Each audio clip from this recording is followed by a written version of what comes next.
If you had the power to do anything in the world, what would you do? That question is central to a debate game that I play from time to time with my students. The thought experiment is designed to teach individuals about the competing philosophies of utilitarianism and deontology, but ultimately reveals to students that anything, even the most well-intentioned statements, can be converted to evil by those who are looking to do so. For instance, a typical starting point for the game is the statement that, if I ruled the world, I would make it so that no one would die. That seems like a well-intentioned thought. But if no one ever died, our population would quickly outstrip the planet's natural food and land constraints. That would doom the vast majority of us to a life filled with continuous wars, or worse, perpetual hunger. Sure, none of us would die, but living constantly on the verge of starvation for eternity sounds an awful lot like what hell looks like. Plus, the decision to make it so no one would die wouldn't reverse the aging process. It is believed that the human body can't function past 127 years. Thus, the first speaker of the game has just doomed us to living well past the point that broken hips will have prevented us from even shuffling our feet due to the intense arthritis that comes naturally with age. Perhaps there is a reason that we aren't gifted with the power to do anything in the world, but from time to time there emerges individuals who appear to, at least momentarily, have that very power. In 1801, Napoleon would join their ranks. Would he bring about perpetual war or smooth the path to peace? Would he improve the lives of his people or seek out his own fame and fortune? How would the social classes change in response to his policies? What would happen to the rights of women living beneath one of history's most misogynistic men? We'll cover all of that and more in today's episode.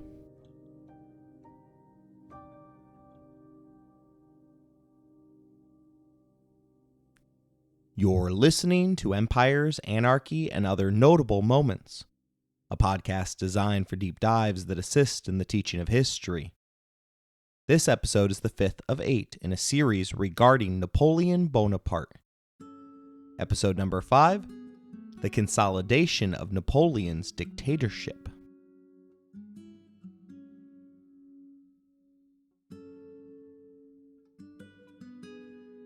Napoleon's coup went off with barely a hitch, securing the members of the Directory without firing a single shot. Next, he had to win over the hearts and minds of the Parisians who had suffered beneath 5 different ruling regimes, each of which had been toppled within a single decade. In order to form a lasting government, this next phase of his power grab would require deft, nuanced politics rather than military coercion.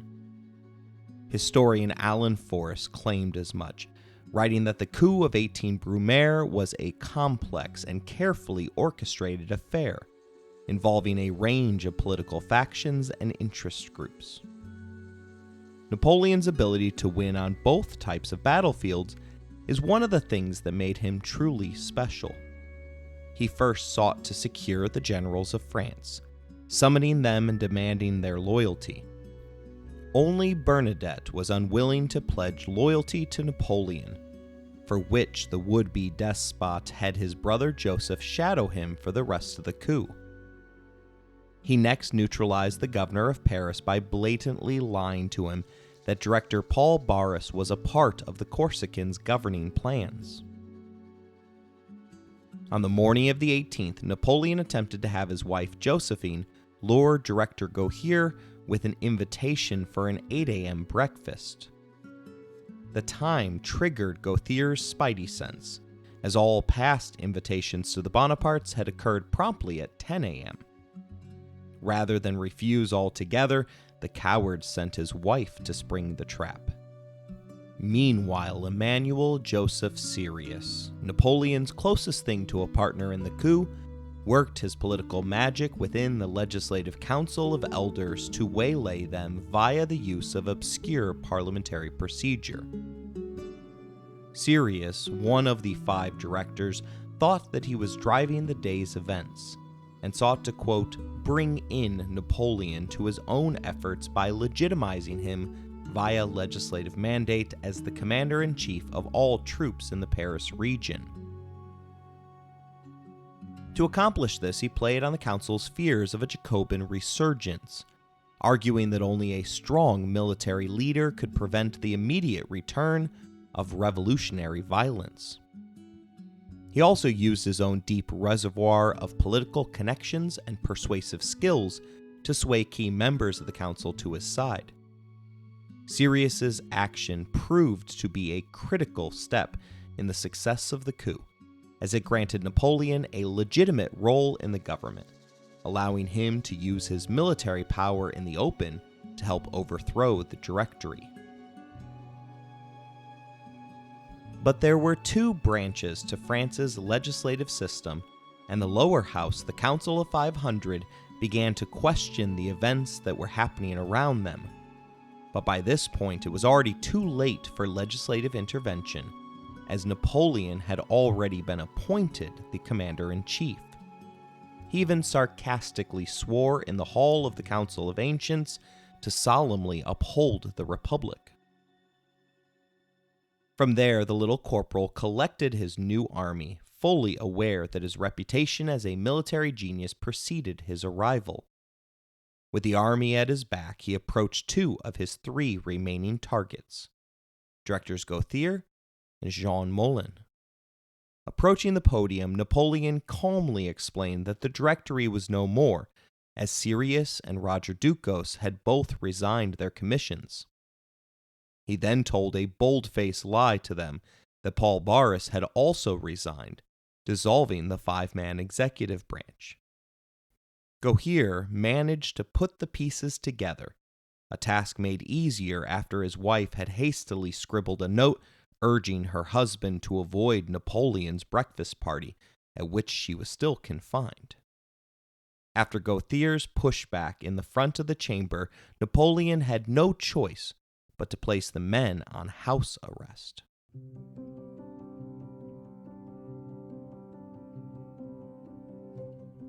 Barras had known something was afoot, and thus remained outside of Paris on the day of the coup. Napoleon sent another key figure of the takeover to deal with his former patron. Charles Talleyrand, the man that would become Napoleon's foreign minister, was given a full 2 million francs to bribe Barras. But the director caved before any bargaining even began, and Talleyrand pocketed the full 2 million, patting himself on the back for a job well done. Historian Frank McLynn sums up the end of the day's events, writing that all this time the usually volatile Parisian population had not stirred a muscle. Night fell on the scene of apparently total triumph for the conspirators. Bonaparte's military stranglehold on the city was complete.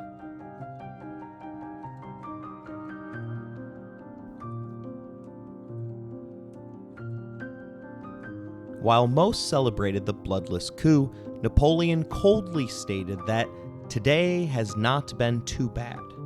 Tomorrow we shall see. He slept with 2 loaded pistols beneath his pillows, a clear sign that he lacked confidence regarding his ability to hold on to the reins of the French government.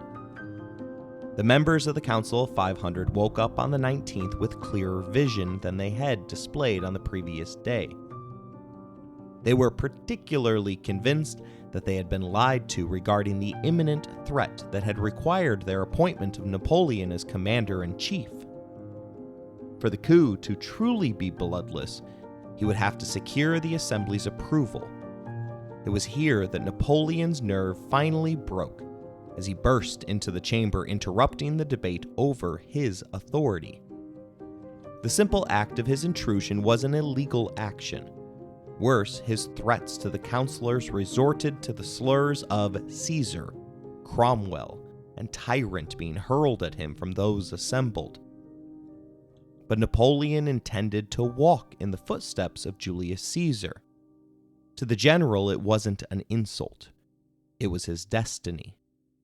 he raised his voice once more at those assembled before him, urging them to, quote, "Remember that I walk accompanied by the god of war and the god of luck." At which point he was summarily dismissed by Sirius, who whispered in his ear, "Leave the room, General. You no longer know what you're saying." The debate over his actions continued, but word regarding the hostility that Napoleon faced in the assembly had already leaked out onto the streets of Paris. Fearing that he was losing control, he reapproached the Council of 500 at 4 p.m., this time flanked by 2 officers. McLean details the incursion for us, writing that the conspirators were in a clear minority here. Napoleon's appearance created a sensation. Once again, he was present illegally, in full uniform, and troops could be seen through the open door. The councilmen began climbing over benches, overturning chairs, desperate to lay hands on the trio. The immediate cries of "Get out, kill, kill" were finally replaced by the ominous calls for Bonaparte's outlawry. Or alors, deputies laid hands on the grenadiers and began beating them up. Napoleon himself was seized and shaken like a rat. The general's soldiers saved the man, while his little brother saved Napoleon's dream of consolidating rule. Lucien Bonaparte, whom Napoleon had never gotten along with, happened to be the current president of the Council of 500. He tore off his seals of office and rushed outside, extolling the Assembly's guard to do their duty, as assassins in the pay of England had just tried to assassinate General Bonaparte. There are 2 reasons that the lie worked. First, military men are trained to follow orders. There would be no reason for them to suspect that the president of the council would be a part of the plot to bring down the institution. The second reason that the subterfuge succeeded was that Napoleon had emerged from the chamber with blood on his face. Lucien neglected to reveal that the blood was from a scratched pimple on the 30-year-old general's face. Facing a rush of guardsmen desperately looking for the hidden assassins that could not be found, the deputies literally jumped out of the windows and fled through the gardens. McLean reveals to us that the next day hundreds of red togas were found caught up in the branches of the trees lining the assembly. An hour later, Lucien brought in 50 loyal councilmen, just enough to make a quorum, and at 2 a.m. the group legitimized the takeover, swearing an oath of loyalty to a triumvirate of provisional consuls: Napoleon and the 2 remaining directors, Sirius and Ducos. A heavily propagandized version of the day's events, including the supposed assassination attempt from the Brits, went to press the next day.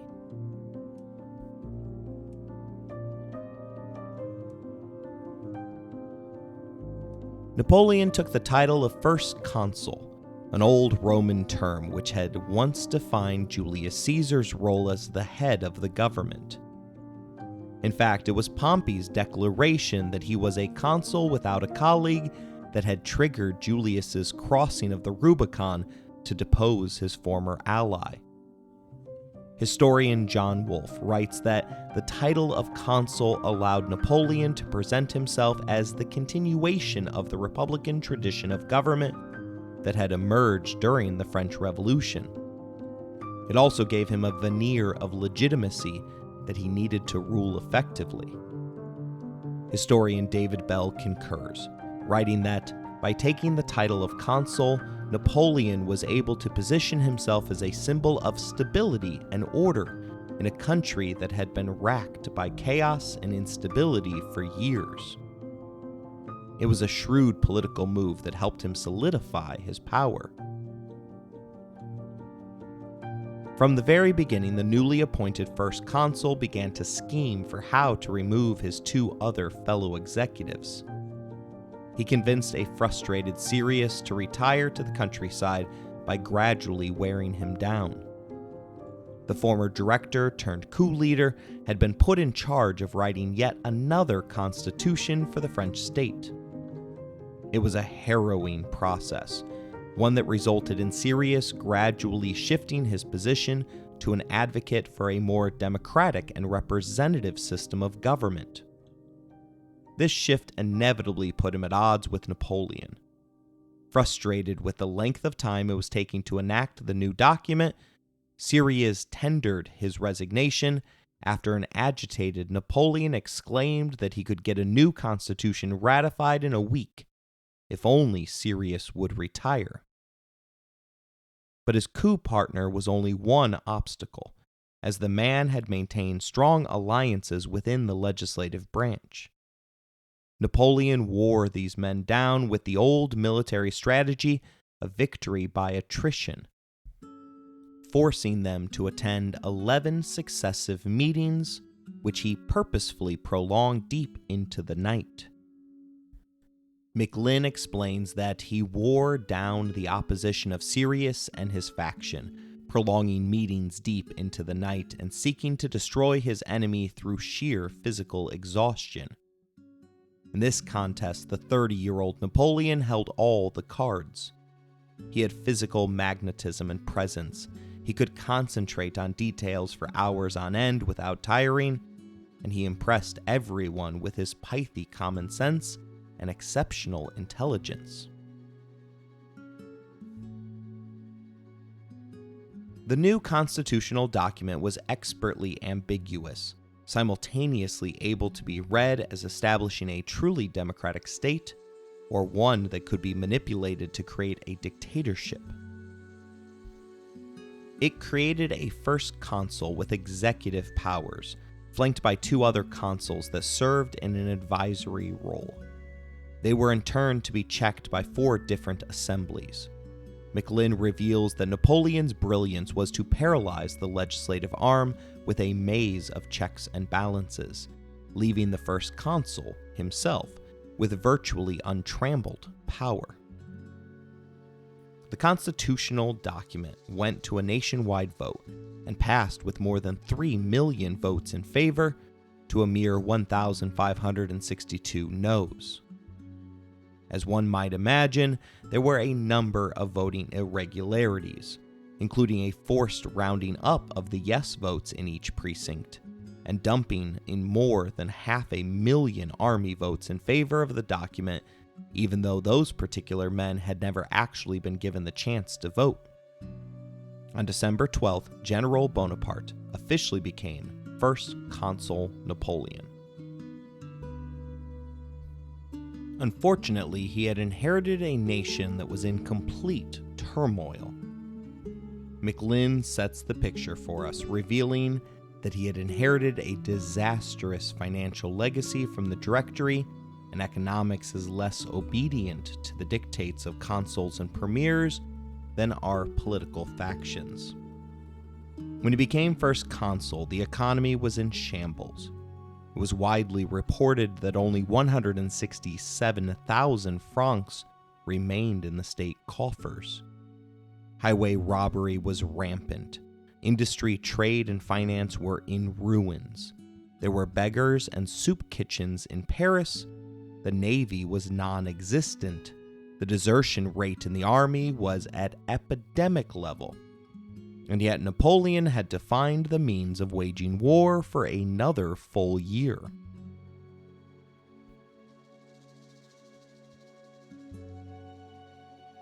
While the general had been stranded among the pyramids in his ill-fated Egyptian adventure, Austria had resumed its war with France, retaking nearly all of the territory that Napoleon had claimed during his ultra-successful Italian campaign. In this instance, Napoleon was the ideal leader to emerge from Paris, as only he could recognize that military victory would solve all of France's difficulties. He began to immediately reorganize the French army, reducing desertion by ensuring that their wages were paid up to date, as well as making sure that they were well supplied, and provided a slew of new wide-eyed recruits eager to obtain glory. He secured the funds needed via loan by way of extorting a filthy rich banker who was placed under the threat of indefinite imprisonment. His intent was to make Germany the main theater of operations, but was forced to focus on Italy after a popular general balked at the marching orders. Although this seems like a mere footnote in history, it serves to show that Napoleon had not yet fully consolidated his new powers.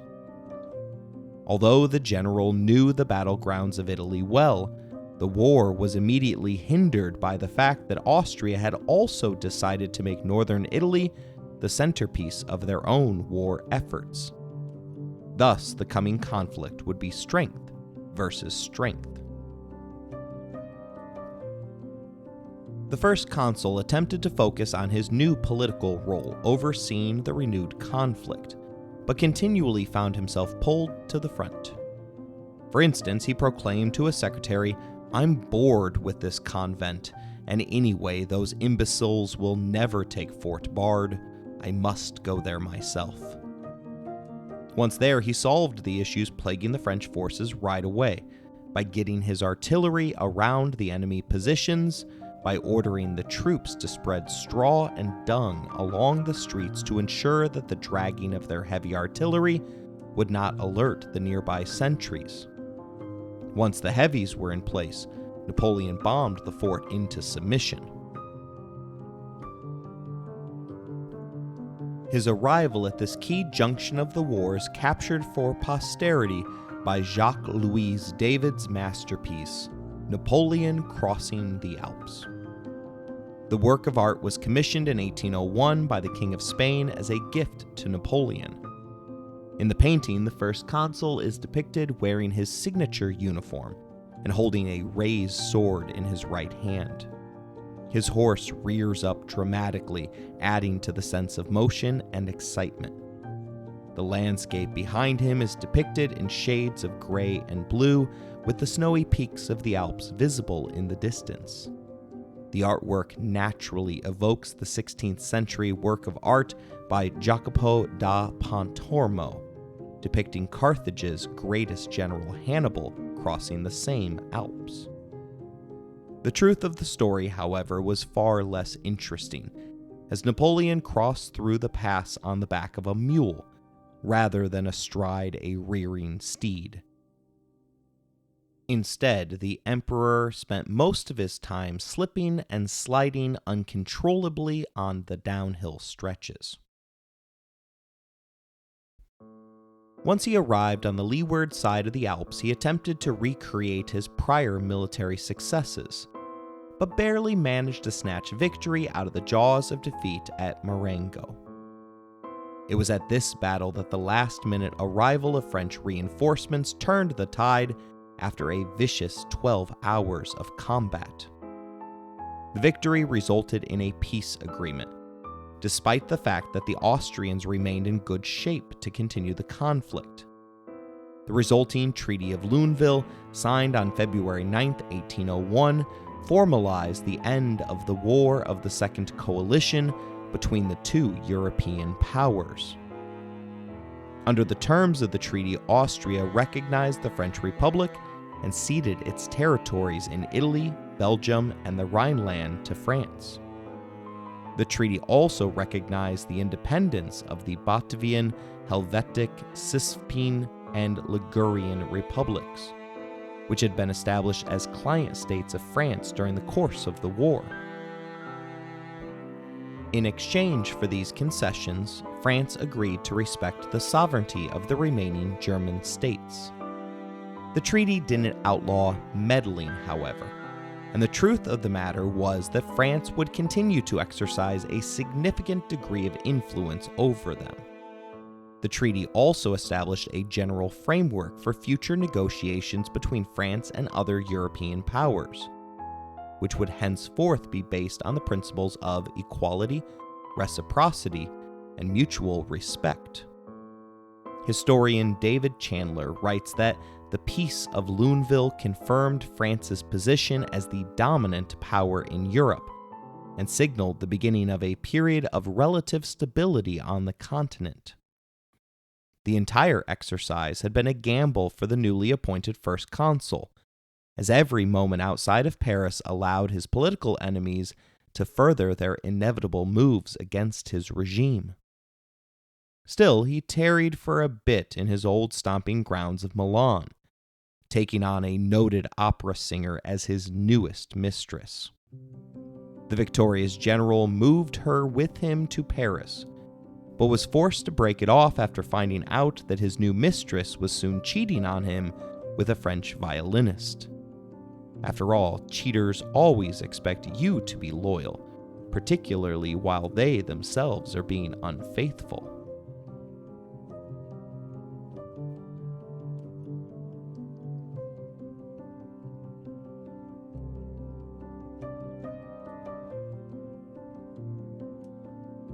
Napoleon's second Italian campaign was over in just weeks, and the people of Paris were once again overjoyed at the speed at which peace had been restored. MacLean writes, "The peace-thirsty population of Paris seemed to take collective leave of its senses, with illuminated windows, fireworks, gunfire, and huge popular demonstrations in favor of the First Consul. To many of their recollections, it was the nation's first spontaneous public rejoicing in 9 years, a time that encompassed the entirety of the French Revolution. England tried to sabotage the newfound peace by luring the Austrians back onto the battlefield with promises of generous bribes. Failing that, they continued to harass France at the edges, recapturing the city-state of Malta in 1800 and before taking full control of Egypt in 1801. French and Dutch colonies soon came under fire in the East Indies.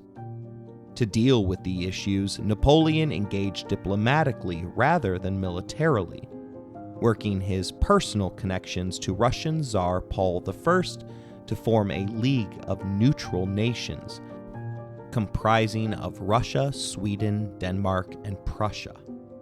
The nations immediately closed off the Baltic region to British trade in an attempt to bring peace and stability to the continent. The British responded by bombing the city of Copenhagen with no fewer than 30,000 shells. Rather than driving a wedge between the Allies, the appalling assault led to Paul suggesting to Napoleon that the two each send a 30,000-man army on a cross-continental expedition to quote-unquote liberate India from England. Before the arrangement could be finalized, however, British assassins had managed to murder the Tsar, strangling Paul with a scarf in his bedroom.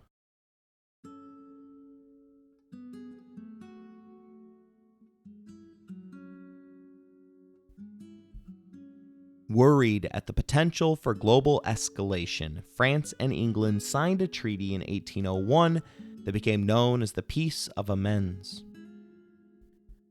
To negotiate the agreement, Napoleon sent his brother Joseph and his faithful ally Talleyrand.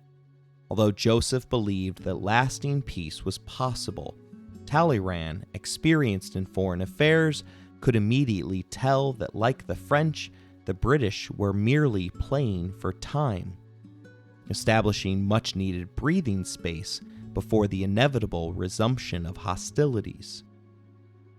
Despite his concerns, the treaty was signed on March 27, 1802, officially bringing an end to the hostilities of the long-running French Revolutionary Wars. The agreement provided for a mutual restoration of all territories captured by each side during the conflict, with the exception of certain British colonies which would remain in French hands. Under the terms of the agreement, England recognized the French Republic, and the French restored Malta to the Hospitallers, which had been in British hands since 1798. The French also agreed to withdraw their troops from the Papal States, as well as Naples. At this moment, European peace was achieved, although MacLean writes that it lacked permanence, as the real barrier to a lasting accord with Austria was fourfold. Napoleon had won fame and glory in Italy and regarded it as his own personal province. His Oriental complex meant that he was bound to intrigue in areas which sooner or later would entail conflict with Austria. He was arrogant enough to think that he could defeat both Britain and Austria provided he made Russia and Prussia his allies. And most importantly, making war was Napoleon's reason for existence. It can thus be seen that it was Napoleon himself who was the real barrier to a European peace. Still, this truce allowed Napoleon to focus his full attention on governing France. This was a mixed bag for the country, as he purchased Louisiana from the Spanish during this period, while also sending a disastrous expedition to Haiti, the end result of which would be the only successful slave revolt in human history. Toussaint Louverture was the leader of that revolution and will be the central figure in our next series. Napoleon began the process in 1800 to rewrite the entire legal code for his nation. McLynn tells us that the most enduring monument for the years of the First Consulate was the Code Napoleon. It appealed to Napoleon to think that he could be not just a great general like Caesar, Alexander, and Hannibal, but also a great lawgiver like those other famous names of the ancient world: Lycurgus, Hammurabi, Solon. He was intimately involved, attending 57 out of the 109 meetings to discuss the code. Many of those meetings lasted until 4 a.m. Napoleon felt that the audacious task was necessary, as the revolution had turned the French into so many grains of sand, so that it was now his task to throw upon the soil of France a few blocks of granite, in order to give a direction to the public spirit.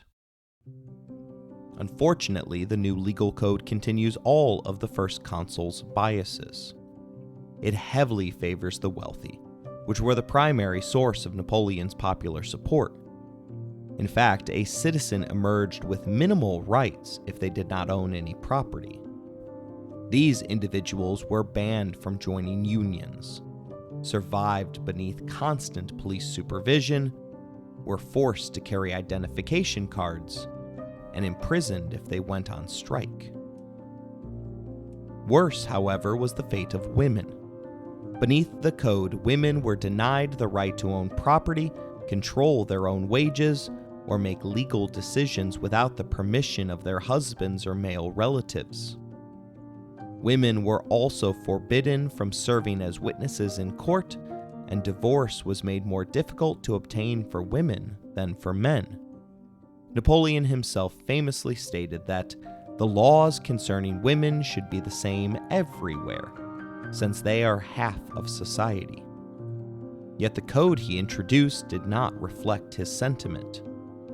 In fact, McLynn directly blames Napoleon for the exclusion of women's rights, as the general proclaimed that women these days require restraint. They go where they like, do what they like. It is not French to give women the upper hand. They have too much of it already. Divorce, which had been previously possible via mutual consent, now required not only husband and wife's consent, but both sets of their parents. Cheating women, of which Napoleon's wife and a multitude of his lovers were, could be imprisoned for a period of 2 years, only to be released early at the desire of their disgraced husband. Power was placed firmly into the hands of the patriarchy, as fathers were gifted the right to imprison rebellious children. Article 213 enshrined into law a legal duty for a wife to be obedient to her husband. Article 217 outlawed women from disposing of any property without her husband's prior consent, while 219 stipulated that the husband had the right to choose where the family would live. Worse, Article 371 automatically granted fathers custody of any children as part of a divorce settlement. This law alone ensured that thousands of women would avoid exiting abusive marriages for fear of being unfairly denied access to their children. Historian Susan Connor writes that the Code Napoleon was a reflection of the patriarchal society in which it was created, and its treatment of women was a reflection of the limitations placed on them in that society. And Lynn Hunt, author of The Family Romance of the French Revolution, calls it out for what it was, namely a manifesto of male power.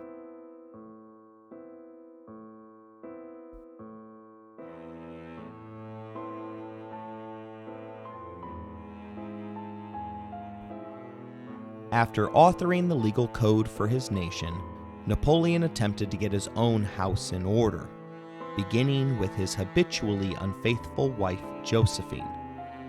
The two had reconciled and for the most part resided in harmony during this interwar period. The relationship nearly ruptured for good, however, when Napoleon was informed that his wife had racked up more than 1.2 million francs worth of debt, purchasing 900 dresses during just one calendar year, as well as more than 1,000 pair of gloves. To put that in context, one would have to change their clothes more than twice a day while never repeating a single outfit over the course of a complete rotation around the sun. After paying off his wife's tab, he placed her on a generous allowance and demanded that she begin to behave to the level that her new station demanded. Frustrated with the restrictions, Josephine turned informant to Joseph Fouché, the head of France's secret police. After his successful coup, the unhappy couple moved into the Tuileries Palace and spent their first night in the bed of the deposed King Louis XVI. Napoleon's imperial ambitions were thus immediately on display for everyone to see. Everyone, that is, except the Bourbons. Louis's brother sent the first consul a letter asking when Napoleon would be returning his throne to him, to which the little corporal replied, "I have received your letter. I thank you for your kind remarks about myself. You must give up any hope of returning to France. You would have to pass over 100,000 dead bodies. Sacrifice your private interests to the peace and happiness of France. History will not forget. I am not untouched by the misfortunes of your family. I will gladly do what I can to make your retirement pleasant and undisturbed." Without an internal shortcut to power, the would-be next Louis roused allies in the problematic Vendée region of France. But Napoleon, currently lacking any foreign enemies, utilized the military to violently put down the half-cooked Bourbon revolt. Lacking an avenue to overthrow the first consul, his opponents launched a series of attempted assassinations instead. The first attempt on Napoleon's life came in October 1800. A group of royalist plotters conspired to blow up his carriage with a well-placed bomb along the road between the palace and Paris's most famous opera house. However, Napoleon's keen eye spotted the suspicious package, and his life was saved when he ordered his carriage to take a detour. Rather than taking out the dictator, the explosion merely resulted in the death of several innocent bystanders. Historian Simon Schama described the scene, writing, "The explosion shattered the glass in nearby windows and filled the streets with smoke and debris. But for Napoleon's quick thinking, the outcome could have been much different." The plotters were soon captured and publicly executed, but this show of state force only served to fuel the royalist cause, emboldening other would-be assassins. In December 1800, Napoleon again narrowly escaped assassination, This time the plot was led by a deranged man named Francois-Joseph Carbon. Carbon somehow managed to slip past Napoleon's guards and into his private chambers with a sharpened file. But Napoleon's valet heard the scuffle and rushed in to subdue the attacker before he could do any harm to the first consul. Historian Andrew Roberts described the scene. Carbon was wrestled to the ground and taken into custody. Napoleon, shaken but unharmed, reportedly remarked that he had been closer to death than he had ever been in a battle. That is saying something.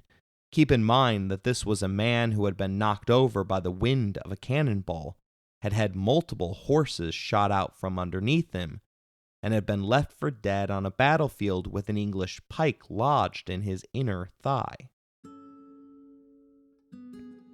In October of 1801, a group of disgruntled generals plotted to kidnap and kill Napoleon in their own coup attempt.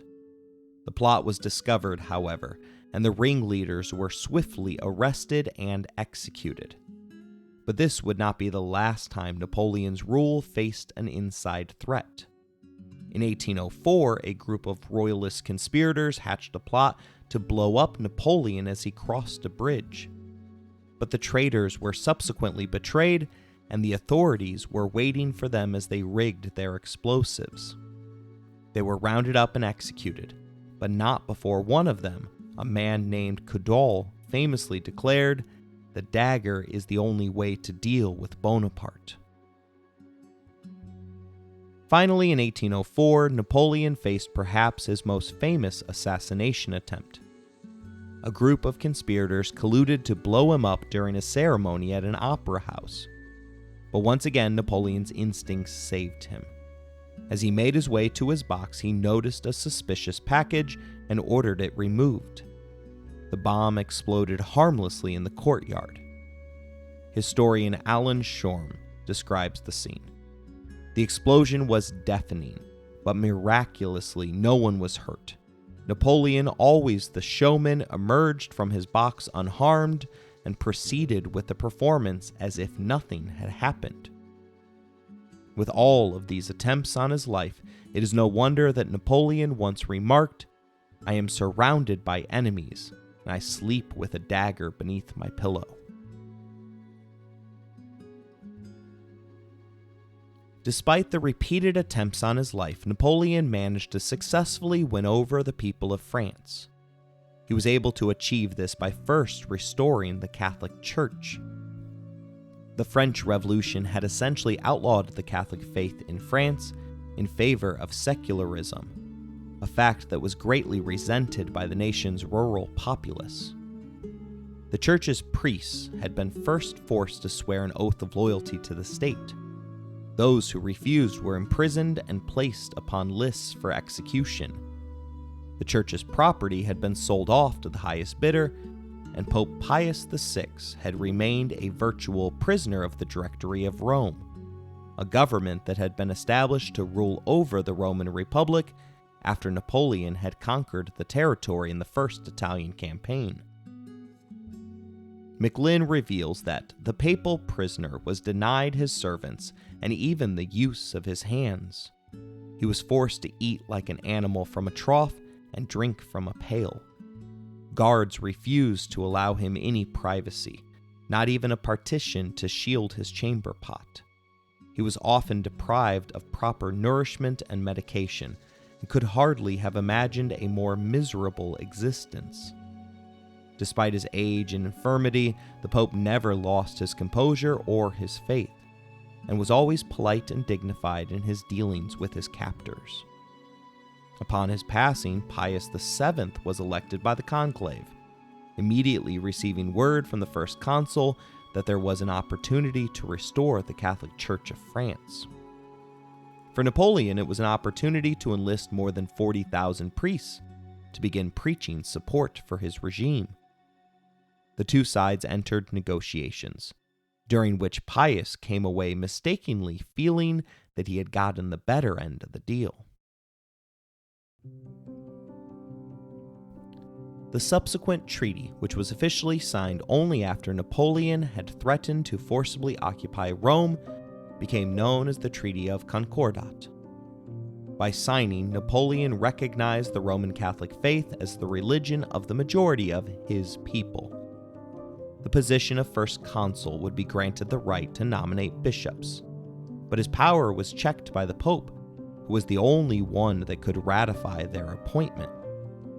French priests would continue to be paid by the state, so the citizens could continue to avoid weekly tithes.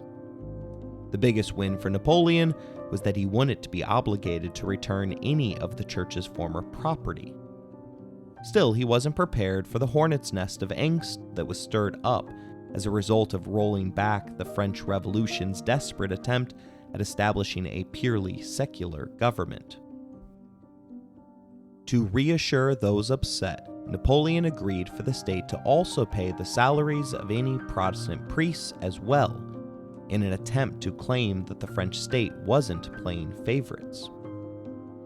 McLynn tells us that the Concordat was the purely political act of a man indifferent to religion, but conscious of its role as social pacifier. It successfully neutralized royalist opposition for the next 8 years. Although Catholicism had been restored, the Easter Mass at Notre Dame in 1802 showed that the nation had forgotten its faith in the decade that had followed the Revolution's dismantling of the Church. The Mass was held in celebration of the Concordat, and thus Napoleon obligated all of his generals to be present in order to display the state's unity beneath the agreement. However, none of the men assembled knew any of the prayers or how to conduct Mass. At the point where the priest elevated the host during the consecration, the senior officers actually presented arms, almost firing off a round in the 450-year-old building.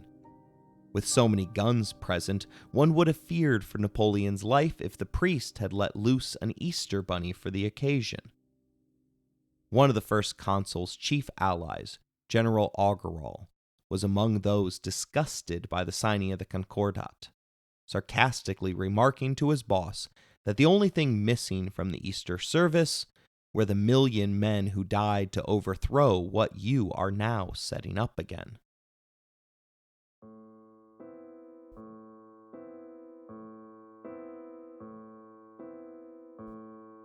Next, Napoleon set about bringing back those who had fled the country during the revolutionary upheaval. 40%, more than 40,000 of the refugees, took him up on the offer of amnesty, returning to set up shop and rebuild the French economy. By introducing new measures of direct taxation and presumably limiting Josephine's purchasing power, he was able to balance the budget by 1802. He established an official Bank of France and granted it full monetary control, allowing him to print new coinage adorned with his own image. After which, he went on to stabilize the rest of the economy via classic state intervention. Taxes were kept low as the regime continued to sell off national property, as well as living off of the loot obtained from prior military campaigns. He kept a close eye on the price of grain, which had toppled previous governments. Heavy state subsidization kept the prices low, but when they did spike, he resorted to ordering a complete media blackout on the subject, depriving his people of knowledge regarding anything that was outside of their own personal eyesight. The economy that he created was heavily centralized, and as a result, the First Consul rarely left Paris during these interwar years. He spent a portion of his time reforming the school system in order to place an emphasis on mathematics and science, while completely erasing the teaching of modern history. Although Napoleon generally governed from the political right, McLynn tells us that his system was a good forerunner of Lenin's democratic centralism, in that his police state kept close tabs on potential enemies of the state, with around-the-clock surveillance locked on to the retired Sirius and the exiled Boris. At one point, he even fired his younger brother Lucien as Minister of the Interior, despite the fact that Napoleon's coup would have never succeeded without his siblings' critical intervention. His achievements emboldened him to propose that his 10-year term, of which he had only used up the first 3 years, ought to be extended for life. He again turned to a national referendum in order to mask his despotism beneath the thin guise of democracy. The referendum posed the question, should Napoleon Bonaparte be consul for life? The result again involved blatant irregularities, but came back with a staggering 3.6 million votes in favor against only 8,374. One soldier preserved in his personal journals the following exchange, telling us that one of our generals summoned the soldiers in his command and said to them, "Comrades, it is a matter of nominating General Bonaparte consul for life. You are free to hold your own opinion. Nevertheless, I must warn you that the first man not to vote for the consulate for life will be shot in front of the regiment."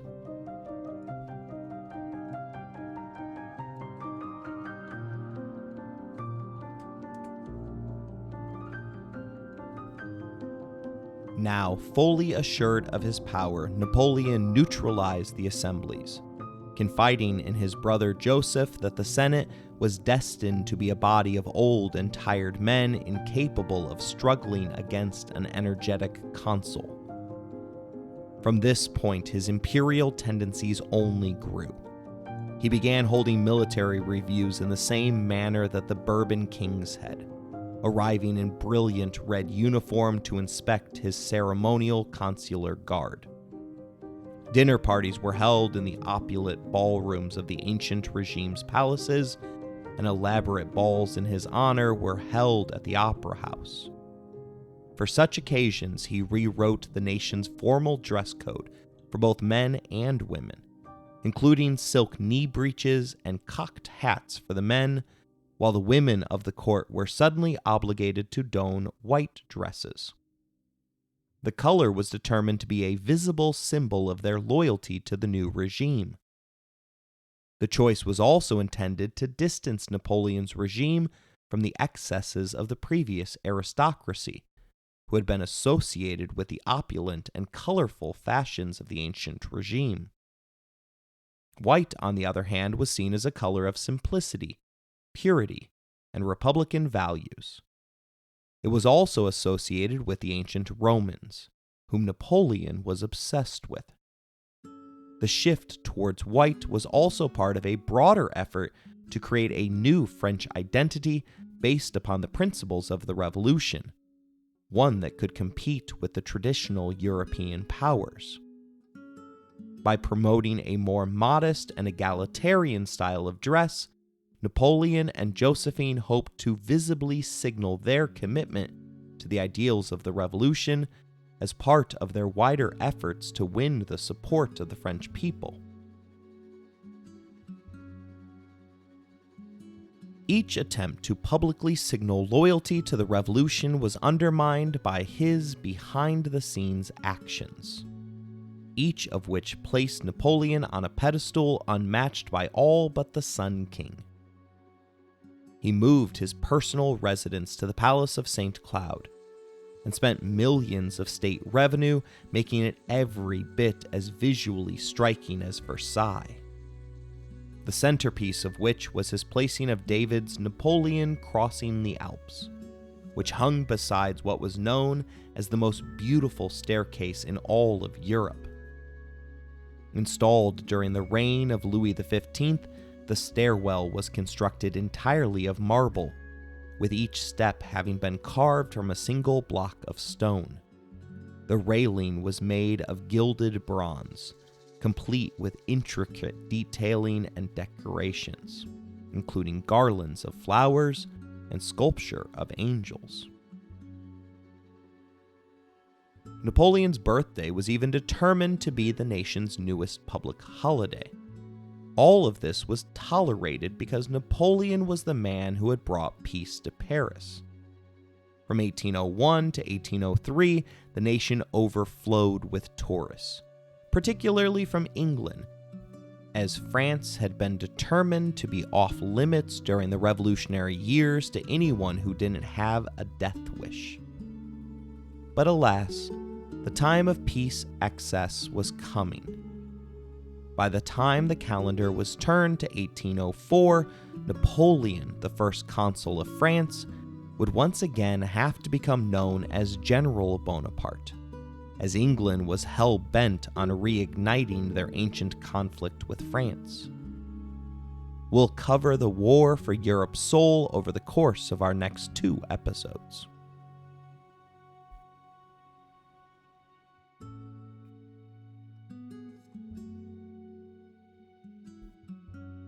I hope you enjoyed this episode. If you want to interact with the show, you can email us at resourcesbylowery@gmail.com. If you would like to financially support the show, please look in the show description for more information. As always, thank you for listening, rating the show, and spreading the word.